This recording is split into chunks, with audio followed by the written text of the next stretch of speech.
Et si c'était dans l'obscurité que nous pouvons trouver notre lumière? En fait, comment révéler notre lumière à part dans cette obscurité? Ça paraît être une évidence, et pourtant nous ne faisons que rechercher la lumière dans la lumière, dans la lumière, la lumière, la lumière. On parle de travailleurs de lumière, de plein de choses comme ça. Mais on oublie que un danseur, pour monter dans les cieux lorsqu'il fait un saut, c'est dans la terre qu'il prend son élan. C'est là qu'il puise l'énergie qui va guider le saut. C'est là où il va prendre son impulsion. De la même façon, nous trouvons notre lumière dans l'obscurité. Ici, tout est un subtil équilibre à trouver. Nous avons chacun notre voie, entre lumière et ombre, entre immobilité, mouvement, silence, parole, féminin, masculin. Et cette part d'obscurité, elle est extrêmement importante parce que lorsque je n'ai plus peur du noir, de cette obscurité, ne serait-ce qu'en allant me balader comme ça, là je suis seule dans ce lieu-dit, au bord de la forêt. Il y a régulièrement des animaux sauvages qui viennent. Et pourtant, j'ai pas peur. Ça n'a pas toujours été le cas. Quand je suis arrivée ici, j'ai dû dépasser ces peurs. Et me rendre compte que lorsque je n'ai plus peur de cette noirceur qu'on nous enseigne depuis tout petit avec les contes, les monstres dans les armoires sous le lit, dans le noir. Lorsque je n'ai plus peur de cette noirceur, en fait, j'apprends à connaître ma véritable lumière. C'est là qu'elle se révèle. Il n'y a pas de lumière sans ombre. Et cette noirceur, c'est en fait rien d'autre que ce que l'on nomme en fait le féminin sacré, c'est-à-dire la terre intérieure, les cavernes, l'intérieur du ventre, où grandit le bébé. C'est cet espace où tout se construit, tout transmute, tout change, tout évolue. Et l'espace du masculin sacré, c'est plus la mise en action, la structuration. Et les deux sont strictement nécessaires. C'est arriver à vivre les deux sans dissocier les deux en fait. C'est arriver à vivre aussi, à accepter notre ombre sans la dissocier de la lumière. Et c'est là où c'est extrêmement important de ne pas rejeter lorsque vous vous sentez en colère. Je dis bien lorsque vous vous sentez en colère, pas lorsque vous êtes en colère.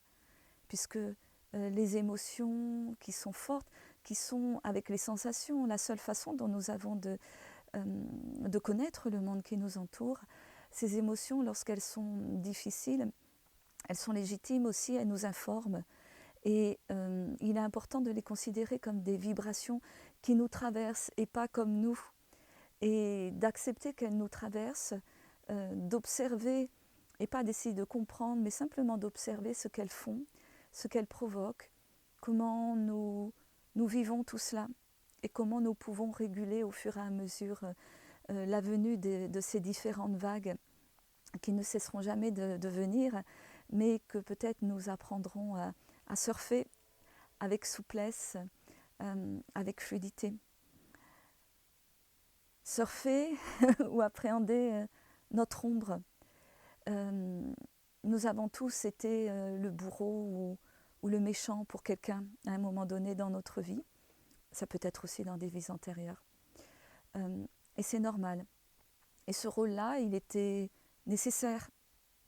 Et oui, ceux qui nous font du mal nous permettent d'apprendre des choses, même si c'est compliqué à comprendre, même si c'est normal que lorsque nous sommes dans la souffrance, la blessure, nous sommes plus dans la colère et l'envie de nous venger que d'être dans la compréhension et le pardon. Mais en fait, ces personnes nous rendent des immenses services. Elles nous permettent de comprendre très certainement ce que nous avons pu infliger à d'autres dans d'autres vies. Et nous avons nous-mêmes rendu ce service.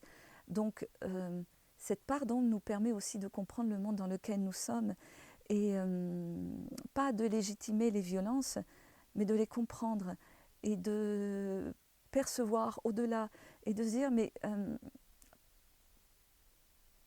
qu'est-ce que j'apprends là? Qu'est-ce que je suis en train d'apprendre de tout ça? Évidemment, ça ne se fait pas tout de suite. Il y a un temps pour tout. Un temps pour appréhender aussi cette ombre comme la lumière. Mais cette lumière, ça n'est rien d'autre que notre puissance. Et elle se trouve dans notre ombre. Elle se trouve dans la reliance entre les deux. Le fait que l'un et l'autre soient indissociables en fait. Et lorsque vous vous réclamez de la lumière, vous oubliez une part de vous-même. Et une part qui est tout aussi divine. Et qui fait que vous êtes cette essence sacrée, divine au plus profond de vous-même. Vous ne pouvez pas oublier cette part d'ombre en vous-même. Et je vous invite à faire des petites expériences et de l'associer aussi au cycle, le jour, la nuit, le sommeil, la mise en action, d'aller considérer qu'à chaque fois que vous allez dormir, vous vous régénérez, c'est nécessaire. Les plantes ont besoin de lumière pour pousser, ont besoin d'ombre aussi pour être au repos.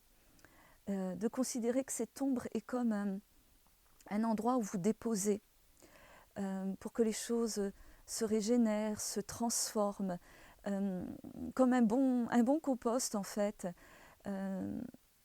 Peut-être vraiment avoir cette conscience qu'à chaque fois que vous allez vous coucher, qu'à chaque fois vous vous asseyez, qu'à chaque fois vous êtes dans le silence, qu'à chaque fois vous êtes dans votre féminin,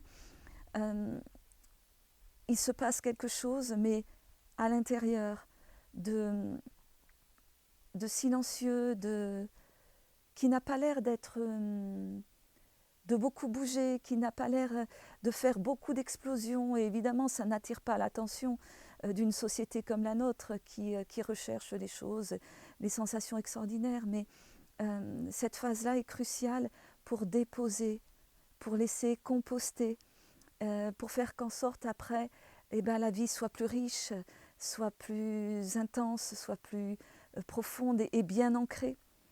Hein, puisque si vous ne marchez pas sur la terre, vous ne pouvez pas avoir la tête dans les étoiles non plus. Sinon, vous êtes des petits ballons d'hélium qui s'envolent sans cesse et qui ne tient pas en place et qui est dans une souffrance permanente.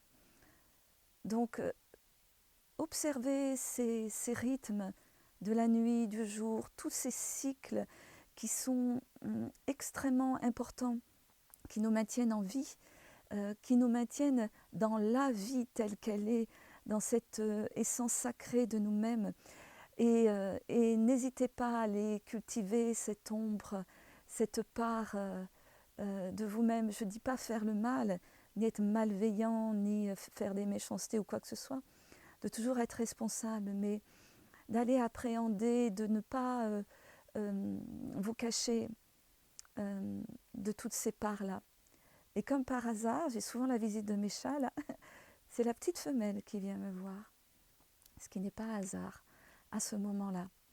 Voilà, donc je vous invite à vraiment rencontrer votre ombre et à la laisser telle qu'elle, ne pas vouloir l'inonder de lumière. Elle est parfaite, telle qu'elle est. Je vous embrasse.